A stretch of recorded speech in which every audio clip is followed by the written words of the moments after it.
Good afternoon and good morning. I would like to thank you all for joining today's discussion from so many different countries.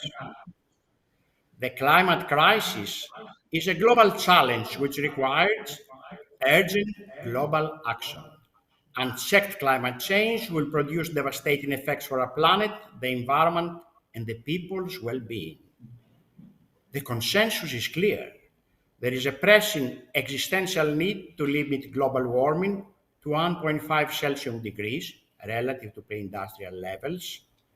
We have to move to a carbon neutral economy by this mid-century. The challenges to achieve this target are huge. We need to dramatically reduce consumption of fossil fuels, coal, gas, oil in the next decade. Establish taxation for emissions and the tools to enforce it. Provide vast funding for the development of new clean technologies. Secure a fair and just transition to clean energy for all people. The Harvard Business School Club of Greece has a long tradition of addressing the important global and local issues.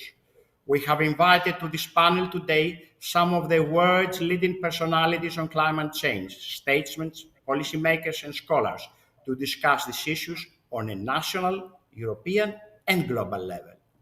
The unique caliber of our distinguished panelists require no detailed introduction.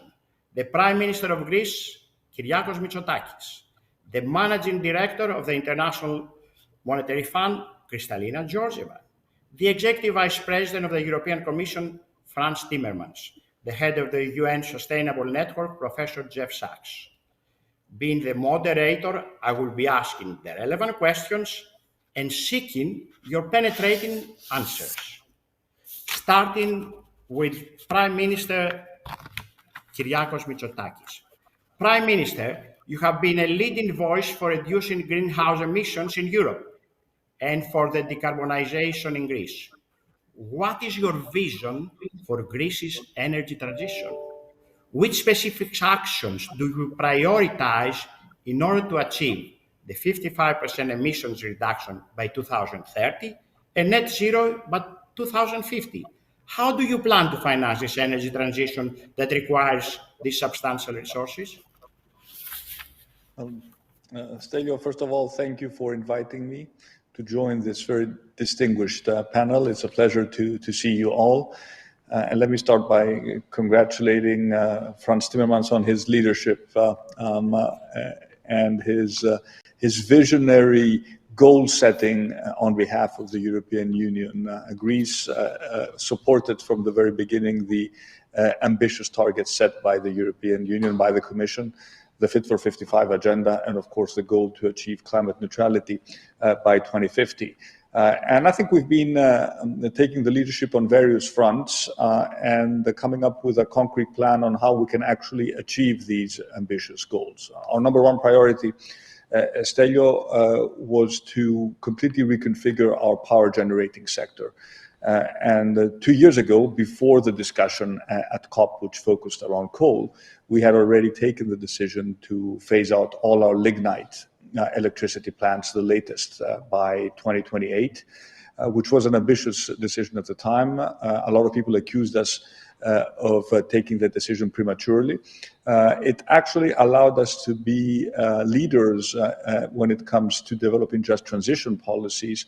I was just 2 days ago in Western Macedonia, which is the equivalent of Greek coal country, discussing with the citizens about our ambitious transition program. And I'm glad to see that many other countries are following and accelerating their timetable in terms of moving away from coal. This is going to be our number one, obviously, priority, at least until 2030, and the single biggest contribution in terms of reducing our emissions. We have just tabled to Parliament our first climate law, which does two things. First of all, it sets up a proper governance framework to make sure that we monitor and track all our goals and have the proper mechanisms in place to involve all the stakeholders towards achieving these goals. And of course, it sets a series of intermediary goals regarding major initiatives that we need to take in our path towards decarbonization. We've also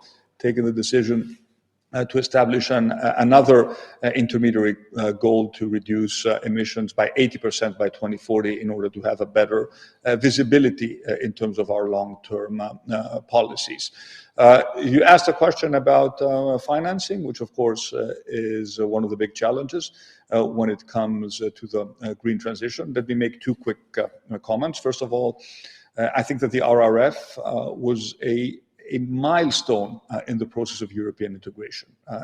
For Greece, it means 32 billion euros of additional funds over the next 5 years, 19 billion of which is going to be in direct grants, a significant percentage of which is targeted towards the green transition. And of course, the whole goal is to make sure that we leverage private funds in order to create projects that will be economically rational for private investors to participate in. I think the second big debate, which we will have at the level of the Council, has to do with the future of the Stability and Growth Pact. I happen to be in the camp of those who believe that the ambitious targets that we have set ourselves will require a rethinking of our fiscal policy in the medium to long term, and that the straitjacket of the previous Stability and Growth Pact is frankly obsolete. I think it was obsolete even before we set the very ambitious climate targets, but certainly now where it is clear that we will need additional funds for investments that will have a long-term return on capital, finding the right balance between funding the green transition while maintaining fiscal discipline. I think that's going to be a very interesting discussion we will have at the Council over the next year. Thank you.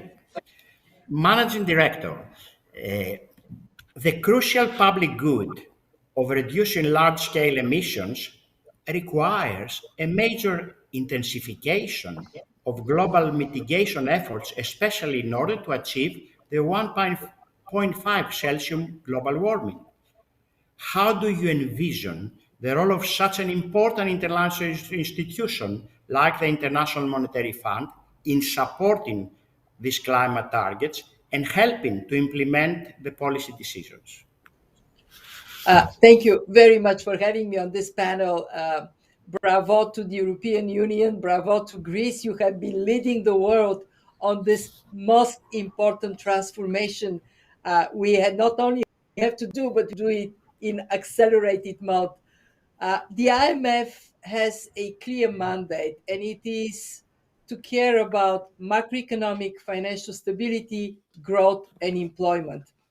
The climate crisis puts this stability at risk, and with the same token, climate action offers once in a lifetime opportunity for transitioning to green growth and create jobs. And this is why climate action is at the heart of what we do at the IMF.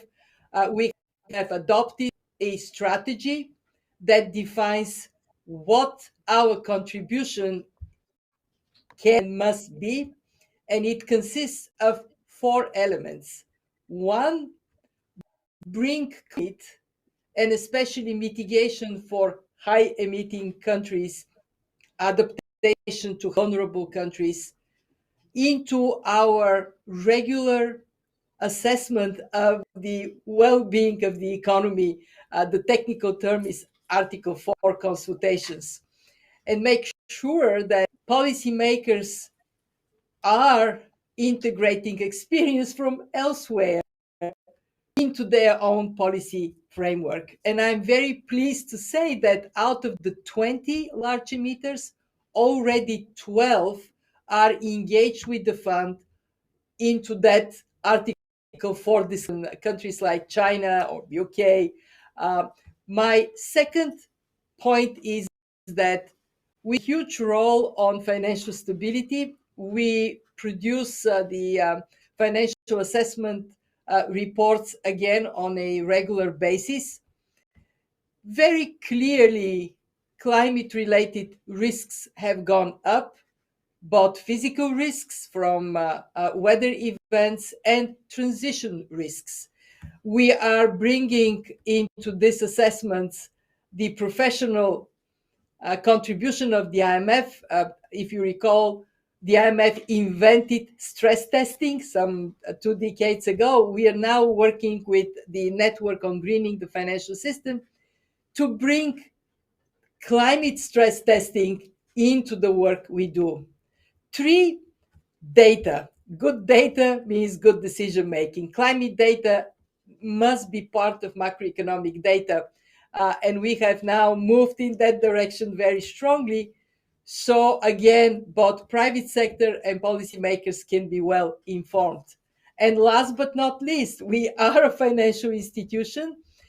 We are now creating a new instrument. It's actually very exciting, first time in the history of the IMF, that would provide long-term financing for climate action, as well as building resilience to types of shocks like the pandemic. We are naming it Resilience and Sustainability Trust. Our objective is to have as a starting point 30 billion. It comes from the special drawing rights that some countries have plenty of and don't.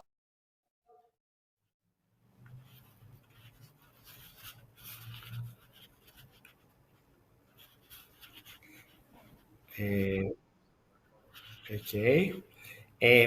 We have lost Mrs. Georgieva for a second. It's natural, she will come back. I will jump to the next question, to the Executive Vice President, till Mrs. Georgieva comes back. Executive Vice President, you were the influential European voice during the Glasgow conference. We all followed enthusiastically your statements for the end of the call. The agreement for reduction of methane emissions and several specific climate deals were substantial gains. Many decarbonation pledges were made. However, we must still narrow considerably the global emissions gap. How do you assess the outcome of this Glasgow conference? In what respect does it promote your European policy agenda for the Green Deal? Thank you. Well, first of all, let me say what a pleasure it is to be on a panel with friends and such knowledgeable people to boot. We are in the middle of this incredible transformation, and it is such a pleasure to see Greece leading this. I have to tell you, we went through such difficult times in the last 12 years, and very often it felt very lonely at the Commission, supporting Greece and making sure that Greece had the opportunity to prove its incredible resilience, and Greece did that. And now we see, this is true leadership to commit to putting an end to coal. And it's also smart leadership because coal is phasing out. And the sooner you make the right decision, the sooner you will be part of the new economy. And I think this was one of the clearest results in Glasgow, is that people understand there is absolutely no future in coal. Even countries such as China, India, South Africa, Indonesia, who today still hugely depend on coal, understand. And that was one of the, I think, most important messages of Glasgow, that there is no future in coal. And we need to understand that we need to help those countries exit out of coal, give them new opportunities, let them be part of a global economy where they can resource their energy in a sustainable way, just avoid some of the mistakes we made in our industrialization and jump to the fourth industrial revolution immediately. I think that's the main task. And that's actually the main task we will have between now and Sharm el-Sheikh when we meet again for COP. I also want to pay tribute to Kristalina and what she's doing at IMF. I keep saying our international financial institutions were created in 1945 for the world of 1945. And now they have to address a world that is radically different. So we need to make sure we adapt that. Also, the Maastricht Treaty was also created in a world right after the end of the Berlin Wall. Europe and the world has changed massively. And I would join the Prime Minister in saying we need to look. We don't need to change the treaty, but we need to look at the way we apply the treaty in a period that's now coming. And I want to insist on one thing, which I believe is extremely important, and that's also something I brought back from Glasgow. We will need levels of investment that we haven't ever seen before. This industrial revolution is the most intrusive humankind has ever seen, because it's a completely new technology that engulfs the world completely. It doesn't leave any part of the world aside, at a time where humanity has to learn to live within planetary boundaries, at a time also with incredible geopolitical tensions. So I don't think we've ever been challenged more than we are challenged now. And again, in that context, I believe Glasgow was good news, because the world came together. Yes, it could have been more ambitious on some points, but 1.5 is back. Countries will have to come with enhanced plans before next year, before the next COP. We have said we put clear language on coal. We have put a clear program on deforestation, on combating deforestation. We are much more committed to helping developing countries with adaptation than we were before the COP. So I believe the COP is, many were a bit negative after the COP, but now you see in the third and almost fourth analysis after the COP, people becoming more positive about the results, because they do give us an opportunity to shape the world of the future. The only thing we don't have, and that's the problem, is time. And I don't think we ever needed to invest so much money in such a short period of time. The sooner the world understands this, the sooner we will be able to find solutions. Thank you. Excellent. Professor Sachs, in order to sustain globally the 1.5 Celsius target, we must reach net zero by mid-century. But countries are still building coal plants and increase their coal consumption. The national commitments are not going far enough. In your opinion, which are the main challenges globally to achieve the 1.5 Celsius target? Let me also start by thanking you for the opportunity to be on the panel. And indeed, we have three of the great world leaders in general and in this effort on the panel that I'm joining. What Europe is doing, let me start by saying, in the European Green Deal, is the global pace setter, no question. And it is the role model that all other regions need to follow, and many are following. And when we have a country like China saying net zero by 2060, be sure that is the result of the European Green Deal as being a prod and a spur and a role model for China, but also for Japan, for Korea, for countries all over the world. So the leadership of Europe is really crucial and exemplary. And Prime Minister Mitsotakis' leadership in Greece is part of that, of course, is path-breaking. And we need the financing. And that's where the IF and Kristalina Georgieva's leadership plays such a big role. Well, we are not on track, as you said, far from it. Even if this were a mission of complete goodwill everywhere, with a unanimous what to do, this would be extraordinarily difficult. Changing an energy system fundamentally, one that developed over the course of 2 centuries, based on fossil fuel, to one based on zero carbon energy, is complex, period.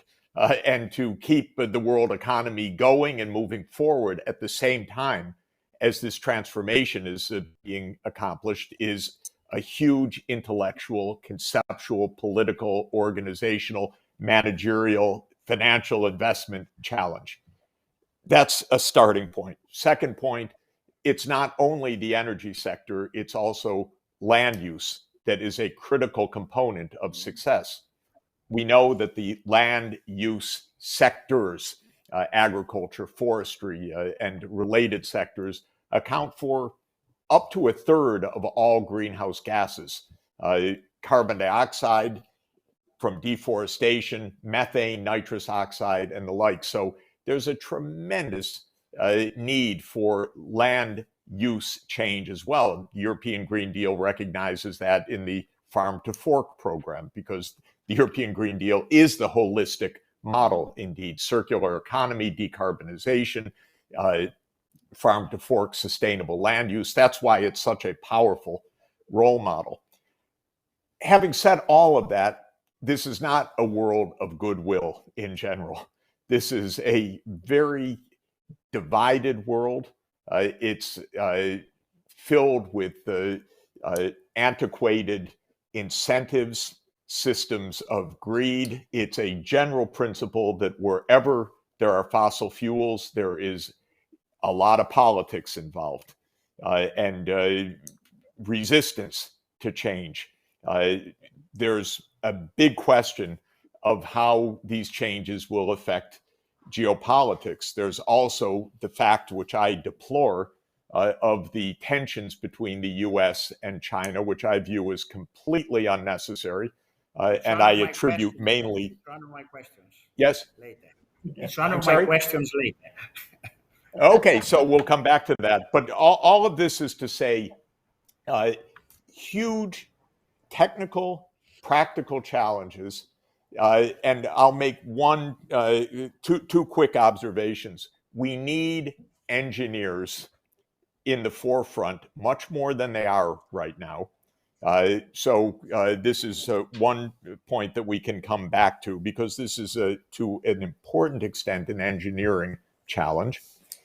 Second, we need a new financial architecture. I just looked yesterday. I was a little surprised to find that only 2 low-income or lower middle-income countries, only 2, currently have investment grade ratings. 138 countries in the UN do not have investment grade ratings right now. That means under Basel III, that means in bond market sales, that means in practical finance, they are out of this story right now. And so we do not have a financial model that is going to finance most of the world. And the rich countries absolutely did not solve that. Again, for a lot of reasons, I'd put my own country, the United States, as culprit number one in not focusing on this global financing issue. But I would say more generally, the rating system is broken, and we need a new way to get market capital to low and lower middle income countries at good terms, not at 10% interest rates, but at 2% interest rates, so that this transformation can be financed. And with all that $100 trillion that was announced at Glasgow, none of that's going to low and lower middle income countries right now, because they are rated as sub-investment grade. And so we need to crack a very practical finance problem. Thank you very much, Jeff. Thank you.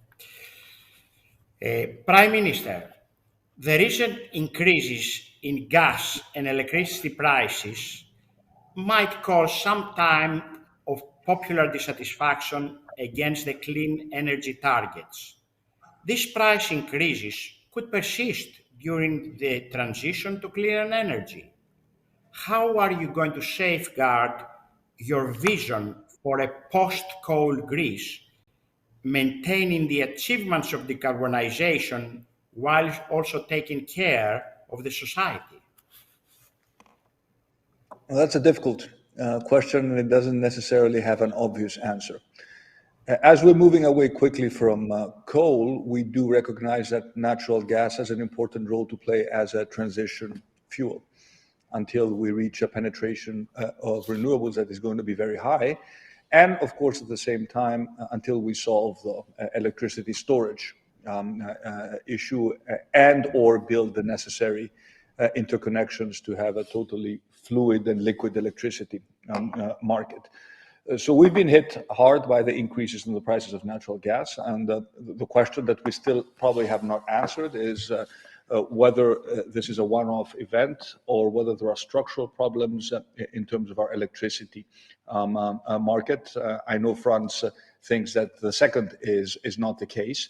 And I would advocate in favor of the approach that we have for a more sort of liberalized electricity market. At the same time, if there are interventions that can take place, be it in gas storage or be it this idea, which is still an idea, I don't know how it would work in more detail, of a more centralized purchasing of gas by the European Union to increase our market power. Certainly, we should be able to entertain and examine these ideas. At the same time, we need to make a convincing case to our citizens that renewables are right now the cheapest form of electricity.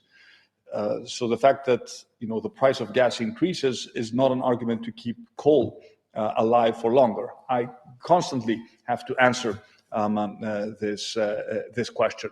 But we also need to be aware of the fact that it is costing us a lot of money to support households right now. Because if we cannot do that, if we cannot cushion the increase in the price of the electricity bill, then we risk losing societies, because the green transition is going to be very, very painful, especially for the poorer members of our society. So we, as most European countries, are currently using funds. In our case, it's ETS funds, but it could also be direct funds from the budget to cushion this increase in the price of gas. If this were to become a structural problem, a longer-term problem, then it would cost us a lot of money to actually do that, which would make it more difficult from a budgetary point of view to address the issue. One last point: diversification of gas supplies is obviously important. That is why the Eastern Mediterranean is an important region for Europe. Of course, the current gas findings in the Eastern Mediterranean cannot necessarily compete with the amount of gas that we import from Russia, but they could certainly add to our mix and help us be less dependent on Russian gas. That is why infrastructure projects of common interest, be it pipelines or virtual pipelines. By virtual pipelines, I mean constant flow of LNG, possibly from Egypt to Greece, and from Greece into the European gas system, is of such importance. So there is a geopolitical element to what's happening in the Eastern Mediterranean, which is important not just for Greece, Cyprus, but for the entire European Union. And that is why I think we need to pay more attention to our part of the world, not just as an act of solidarity towards Greece and towards Cyprus, but because what's happening in our part of the world is important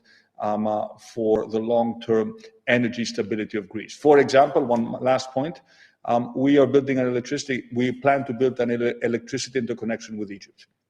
This is very important because Egypt, of course, has access to very cheap renewable energy. And when we talk about interconnections between North Africa and Europe, the natural entry point for cheap electricity produced in North Africa would be through Greece, one of the natural entry points. Tomorrow or the day after tomorrow, Greece could be the entry point for green hydrogen. So we need to look at the geopolitics of energy and not just focus on what's happening with Russia. Russia is, of course, very, very important, but it should not be our only supplier of gas or of electricity or of hydrogen in the future. Excellent. Managing Director, you made a sign-in comeback. We lost you for a minute, but you signed again, so that's wonderful. Many believe that without a substantial carbon price, the targets set in Glasgow will not be achieved. And unfortunately, there is still political resistance. Please elaborate how the International Monetary Fund envisages addressing this issue so we can help direct private investment and innovation to clean technologies. This is a great question, and if we don't answer it, we can look at our beautiful plans as just a mirage that would disappear in the desert. Without a carbon price, we simply would not speed up rapidly to get to a point when the transition happening on the scale necessary. Why? Because the pressure from the market simply is not there. At the IMF, we have done a lot of research on where we are today, where we have to be, and how we can get from here to there. Where we are today, average global price of carbon, $3 a ton. Where we have to be by 2030, $75 a ton or more.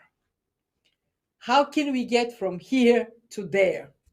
We are recommending the creation of a kind of coalition of the large emitters and introducing what we call international carbon price floor that is related to level of development and in that sense is fair.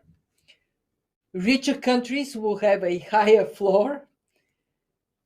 Poorer countries would have a very low floor.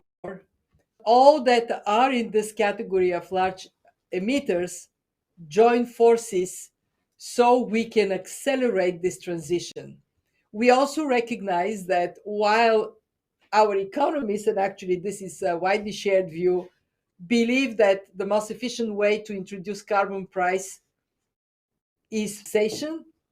And we know there are great examples of countries that have successfully done it. There are political realities, and there is also an advancement in carbon trade that makes cap and trade similarly a good avenue for pricing carbon.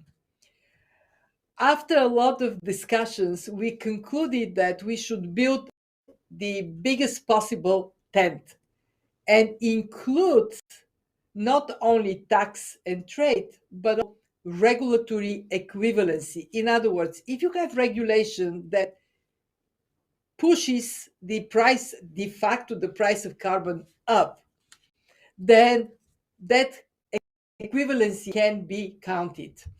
And this is for countries that neither are able to go with tax nor right now can massively go with trade. And Jeff, I'm not going to name the country, but you are its citizen. So let me put it in that way. We need everybody to come in, and then we believe that we would have a carbon pricing on a scale that is equitable, pragmatic, and it can move rapidly to a point of action. The European Union way is helping with the legislation on carbon adjustment tax. Why it is helping? Because it says, hey, you don't have a price, you come to our markets, we will impose one on you. And that helps other countries to start saying, well, maybe prefer to be taxed, but to have carbon price on our own. In the European Union, Germany has been promoting a similar idea. They call it carbon club. Whether it is club or floor, our bottom line is we want to win this battle against the climate crisis. Markets have to help. And carbon price is a market instrument that can be incredibly effective. It would also generate revenues that can be deployed for public investments and to remove obstacles for private investments, transition to happen faster. Thank you. Executive Vice President, the European Green Deal constitutes a groundbreaking political agenda. However, achieving the ambitious goals requires vast financial resources and strong support by the public. Which are the biggest challenges that you face in implementing the Green Deal in Europe? Yeah, well, that's an excellent question. I think it boils down to two major issues, I would say, today. By the way, that might change because this is a very volatile environment we're working in. But today, I would say two issues. One is the issue of energy transition. That is so complex because we know in the existing energy markets, the relationship between offer and demand is so intricate, and the smallest change in offer has a huge price effect. On demand, it's different, but still. And the underlying infrastructure necessary to make the system work is also incredibly intricate. You don't replace that overnight with a sustainable energy mix. So this transition will be extremely complicated. And as the Prime Minister has said, this could be accompanied by volatile price developments because investments, Kristalina has calculated that we still invest $11 million, I think an hour it is, in the fossil fuel industry, or was it a minute even? I think it was even worse. To redirect that investment in the right direction is a huge challenge. By the way, just look at our member states. Look at the plans Germany has now made. So they're going to exit out of coal even quicker, 2030. They're going to not do anything nuclear anymore. That's also very clear. So they will be needing massive amounts of gigawatts of energy. And what will they be looking for? Of course, increasing with 30 gigawatts offshore wind will help, but it's way too little. So they will be looking at natural gas. I'm absolutely sure that will be not permanently, but for a longer period of time, an important energy source. And that comes with a lot of geopolitical questions. So just flagging a number of the issues we will have to face in this energy transition. And that's not even the toughest part of the Green Deal. With huge distance, the absolute toughest part of the Green Deal is the social component. This is an age of profound transformation. The only way we can get where we need to be in a democracy is to be able to convince the largest possible majority in our society that we're doing this in their interest. And I don't think we're there yet. We're a long way from there yet. And there are political forces in all of our member states who are trying to exploit the fear for transition, who, since the 1980s, step by step, especially the middle classes, have lost faith in the political system, have lost faith in a market economy, have lost faith in their prospects. And we need to restore that faith. It's the only way we're going to get this transition done. I'm very sorry, but that's, I think, the single most profound challenge we face as politicians, as societies, also as industry. And I think there is a good story to tell here. But we have to have long-term transformation accompanied by short-term positive results. People need to be able to see that we are acting in a way that reflects their interest. That's why compensating people so that they don't end into energy poverty is of extreme importance right now. And I think we have the instruments to do that at the national level. The Prime Minister said he's using ETS funds for that. I think that's a wise decision. Because of the higher energy prices, member states had an extra income in ETS of 11 billion euro this year. And they could put this to good use to support their citizens who are faced with higher energy bills. But they could also do other things, help people in the transition, get them better mobility, help them refurbish their housing so that it's less energy consuming, etc., etc. But we have to show, and also skilling and reskilling people so that they can take one of those 2 million jobs we envisage will be coming with the new economy. Because there will be new jobs, but old jobs will disappear. That's in the nature of industrial revolution. So the one challenge, and let me end on this, the biggest challenge, and I don't want to make too many historical comparisons. We are in an industrial revolution that is only comparable to the first. And of course, history doesn't repeat itself, but as Mark Twain said, it rhymes. And if we let another proletariat come out of this industrial revolution, we will have the same political revolutions, turmoils. We have the same extremist political views that will dominate our politics. So we have to be careful. This transition will be social or it will not happen. Excellent. Professor Sachs, you are a big supporter of the cooperation between China and the US, and especially on climate change, contrary to the mainstream American thinking that we both face in New York. Are you more optimistic following the common agreement between the world's top emission emitters announcement together in the Glasgow conference? Are you more optimistic? Not very much right now. I'm more worried because the politics are not good, and the simple-minded tendency to blame others for one's own difficulties is very high. So I'm very happy. John Kerry worked very hard to get an agreement with his Chinese counterpart, and that is very good news. But the truth of the matter is there's a lot of political pressure in the United States to have as tough a line on China as possible. It's very dangerous. It's very reckless. Why is the United States inviting Taiwan to this meeting of the democracies in a few days? This is just provocation.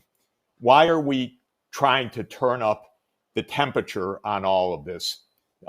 Well, because we have as always in the United States, we have a very tough right-wing politics, and then we have a lot of moderate politicians who are afraid of the right wing. They don't want to look soft. So this is driven by the same U.S. Hegemonic thinking that has been part of our foreign policy that led us into a lot of wars and a lot of recklessness, mainly by politicians that don't have passports, I would add. But then the good people are afraid of these people, so they want to look tough also. So the administration doesn't lose an opportunity to look tough on China. It's afraid not to. And this is very dangerous, actually. It goes even to a larger question. And I'd like to just riff off of Franz's analogy to the Industrial Revolution. One feature of the Industrial Revolution in the 19th century was that it was a European and US revolution and left the rest of the world dismally behind. In fact, most of it became part of European empires. If there's a lack of social trust within Europe, think of what the lack of social trust globally is right now. The feeling, what is all of this? Now you're telling us what to do again. But we don't see even serious efforts on finance. We don't see anything serious sharing technology. All we see is the two big giants fighting each other, telling us don't go to this one, don't go to that one.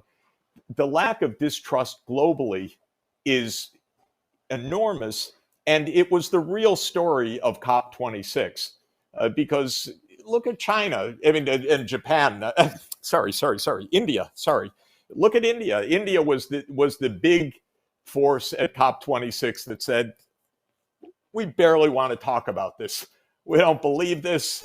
We don't want to be tied down on anything. But the truth is, no one has discussed with India serious financing. No one has discussed with India a serious program. That's 1.4 billion people. By the way, Africa, even less. So it's another 1.4 billion people. I'll just make one specific recommendation. I love the IMF's policy for getting that carbon floor. And my view is that we should also use that as a benchmark for financing. Simple calculation shows that if the high-income countries would be levied $5 per ton of CO2 emitted, and the upper middle income countries half of that, that would be $100 billion in the kitty. If you took half of that as grants and you put the other half as leverage for borrowing, maybe 5-time leverage, you'd get about $250 billion total per year out of a very modest carbon levy, which would not only put the responsibility where it ought to be, but it actually would help to solve this financing and global trust problem. We need to hold the world together on what is this extraordinary difficult transformation. And remember the developing countries will be far, far more than half of total emissions. Right now, they're half. They're going to be much more than half. So either this is a worldwide effort, or Europe acts a beautiful way but doesn't solve anything in the end, because Europe is only a small part of global emissions. And so this is the real story, is bringing the whole world along. Boy, is that a hard thing to do. Thank you, Jeff. Prime Minister, first of all, I got from the public several points to congratulate the Prime Minister for having Greece as a major nation in green energy initiatives, and that Greece is becoming a place where change is happening. The reduction of the emissions of the shipping industry is for a long term a desired goal for the European Union and you personally. You have been instrumental in guiding the Greek shipping industry to take the initiative for establishing competitive advantage with new innovative technologies and new fuels. What is the current status? And what is your position also on potentially hydrogen production, storage and transportation? Thank you.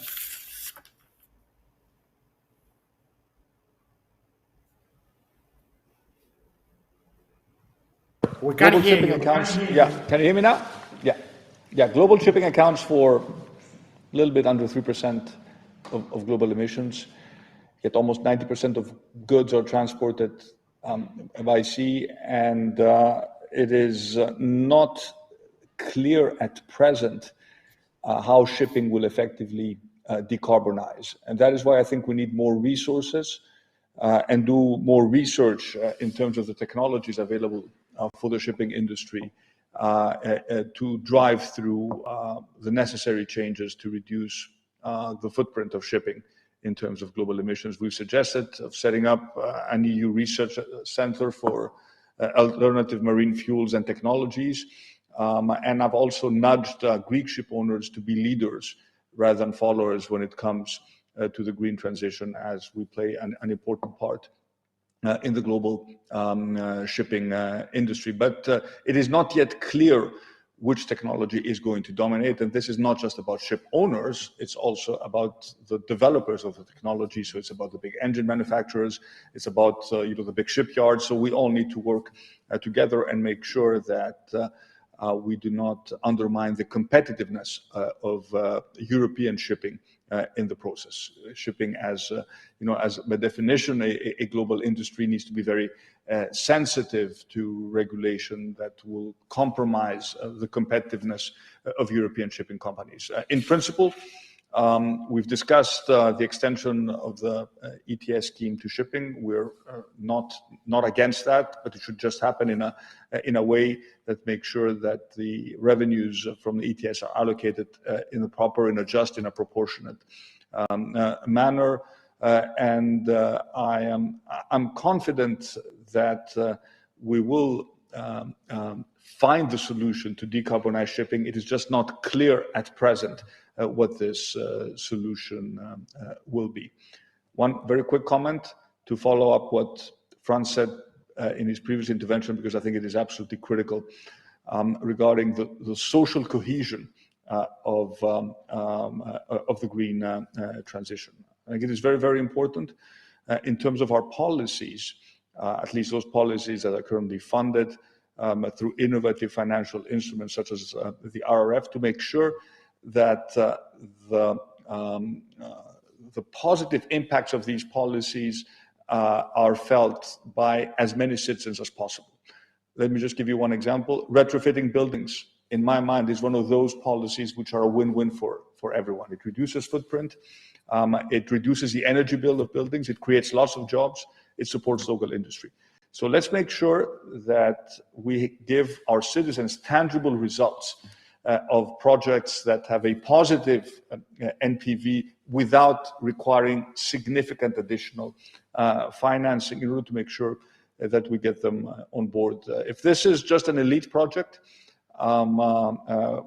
which we talk about in our nice sort of Davos style fora, then I'm afraid we will be faced with the social reaction that Frans spoke about. And of course, I can tell you the anti-vaxxers of today are those who will, tomorrow challenge, the green transition. We see that in Greece very, very clearly. Those who are against the wind turbines, and you can see all sorts of conspiracy theories emerging around the green transition. So tangible benefits for citizens as my number one priority in terms of designing policies at the beginning, because we need to build the momentum. I will go to the Executive Vice President. The transition from fossil fuels to clean energy is crucial also because it raises a number of acute geopolitical issues. You wrote a recent article in Project Syndicate. How this transition could strengthen Europe's geoeconomic and geopolitical position and tilt in its favor the new balance of power? Well, had we started with the Green Deal 5 years earlier, and had we built substantial amounts of renewable energy, we would not be seeing these energy prices today in Europe. It's that simple. But in the transition, I also want to take a geopolitical position on this, if I may. We have to make sure that some of our partners, even if sometimes they are difficult partners, that rely for their economy solely on extraction of fossil fuels and the sale of fossil fuels, get an opportunity to develop out of that. And of course, when I say this, I'm talking about Russia. We have to make sure that we give Russia an opportunity to be part of this transition as well. I'm not saying this because I'm naive about Russia. I'm saying this because, for me, an unstable and poor Russia is a much bigger threat to our security than a stable and prosperous Russia. So I think we have a huge task here to make sure that Russia is helped with technologies to reduce their methane emissions in their extraction processes, which today are huge. And if you could capture and store that methane, that would already make a huge contribution to reducing emissions. We have to help Russia develop decarbonizing natural gas at the source, and then they could turn that into blue hydrogen. Of course, we have a preference for green hydrogen, let me be clear. But in this transition, we will also need blue hydrogen. It's absolutely inevitable. So I'm just mentioning this because I believe that there's no sector has more the potential to create, tensions, if not wars, than the energy sector. We've seen that for 200 years now. So we need to make sure that this fundamental change, we allow those who take longer for that change also to be part of the new construction. And I use the example of Russia, but we could have spoken about the Gulf, where there's exciting developments there as well. We could have spoken about Egypt. We could have spoken about North Africa. I am a huge proponent of the use of hydrogen, and that will be blue and green. I mean, it is an incredible opportunity for Africa. We have so much sun, so much wind. You could produce hydrogen in such quantities that then you will see a rapid change also in shipping, Prime Minister. Because I do believe the future of shipping is with ammonia, green ammonia produced. The shipping companies I know are big fans of that. But indeed, the Prime Minister is right. We need to bring the technologies. We need to bring the investments.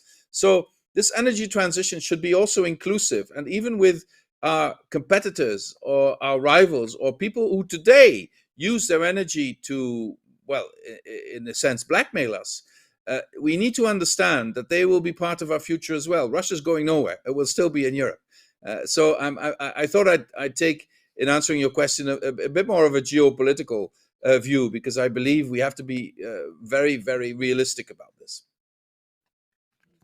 Managing Director, Kristalina Georgieva, a very important issue is that in order to decarbonize the economies, the private sector is vital to be steered to the green investments, which present really, for the private sector, a huge investment opportunity. What can the financial system do to help mobilize these resources for the green investments? Not only we need massive redirection of private money in the order of at least $1 trillion a year, but a large portion of this has to go to emerging markets and developing economies for the reason Jeff described so well. If this doesn't happen, and today it is not happening, even if Europe does all that Europe promises to do and more, we are in trouble. Everybody has to step up, and the private sector is a tremendous force for transformation. But if the conditions for private sector participation are right. So what are these conditions? I spoke about a carbon price. I don't want to repeat that. Obviously, expects forward guidance as to how carbon is going to be priced and how this price is going to go up over time. And that is a huge incentive for investments. It ought to be there. One thing that we have to recognize is that the coverage of carbon pricing today is only 23% of emissions. Obviously, that has to change fast. Secondly, what is the use of public money? Public money, and I want to thank the European Union for giving that example of how public money can unleash private investments. Public money is to remove barriers, such as investment in research and development cannot be done company by company. There is a need for consolidated funding by the public purse. Making sure that the infrastructure that is necessary for greening the economy that would not be done by private sector is being done, and Europe is stepping up charging stations as one of these components of infrastructure. What public money should not do is to substitute for private money, and unfortunately, we still see a great deal of financing, especially from the multilateral financial organizations, being well-meaning, project-oriented, but not necessarily barrier removal from the perspective of bringing private money in. For us at the fund, a huge objective is standards and disclosure. The EU, by the way, is leading also on taxonomies. As if I may, EU taxonomies are very complicated for poor countries. And we have to find a way to build a bridge between the appropriately high standard in the EU towards practical standards for developing countries, so the financial sector can also recognize these taxonomies and these standards and move there. Obviously, regulatory oversight. One thing we do now at the fund is to look at financial systems, or more broadly, conditions for private sector participation, to make sure that if something is labeled green, it is actually regulated and can be identified as such. And last but not least, creating the incentive for private capital to take a bit more risk, to go to emerging markets. I discussed this with Jeff. Obviously, we don't want to lift the burden of risk from the private sector altogether, but we have to find a way to improve the conditions for investments, whether it is by creating these standardized agencies that are able to guarantee first loss for greens in an appropriate manner. But if we don't resolve this problem, we cannot get out of the situation where we are now, which is the money is there, it exists, but it doesn't go where it would make a difference. From our side, as an institution, we take our responsibility to help countries make themselves more attractive for private investment in renewable energy, in new technologies, and make them excited about the leapfrogging they can catch today, but will be an opportunity if they don't gear up sufficiently right now. Thank you. We have reached the 1 hour limit. I have many questions for you, but I'm trying to keep it correctly. I will do something very quick. I will need 1 minute answers. Quick one. Prime Minister, the Mediterranean Sea might be severely affected by the climate change, faces many complicated issues, from legislation from offshore wind to fish farming. Which actions do you plan regionally for the Mediterranean? We saw what happened in the Mediterranean this summer. We are feeling the consequences of climate change. We're feeling it today.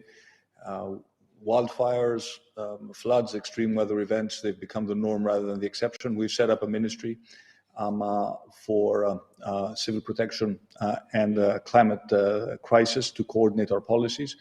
There's much more we can do.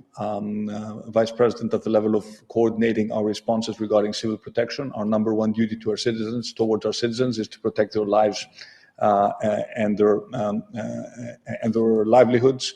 And we have interesting ideas in that respect. And when it comes to the seas themselves, we need to work closer and cooperate more in terms of making sure we designate larger chunks of our seas as no-catch zones. Otherwise, our fish stock will continue to get severely depleted. These policies actually work. You end up with more fish if you just protect part of your seas. So it's a win-win also for fishermen, but we need to get them on board and need to explain to them exactly what's in it for them. Jeff, 1 minute answer, please. The US policies on climate change range from the Trump's rejection to Biden's renewed engagement and the activism by John Kerry. What is your opinion for the achievements on climate of the current administration? 1 minute.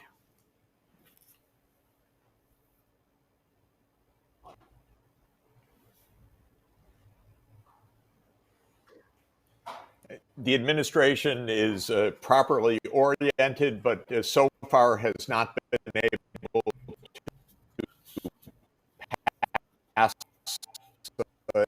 anything through the Congress. The Congress remains much hands of big oil and big coal.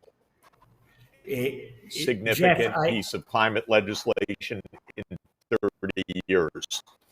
That's our problem. We are captured by the fossil fuel.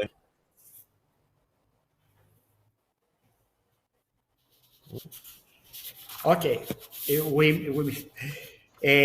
Given that we spend the 1 Stelios, hour, I'm not sure whether you that. we couldn't. We didn't clearly hear you, Jeff. We missed you a little bit. I think big oil sabotaged Jeff's answer. Okay. First of all, I would like to thank our distinguished guests for addressing some of what we think are the most urgent issues that humanity currently faces. You provided great guidance and direction on how to mobilize the governments, the civil society, the policymakers, the financial sector to move towards cleaner energy. It's clear the task is daunting, but by cooperating, we can transform this period of current adversity into an improved shared well-being for us and the coming generations, in order to avert climate devastation and achieve, most importantly, a sustainable future for our planet. Thank you all for joining us this evening. Thank you, thank you, thank you.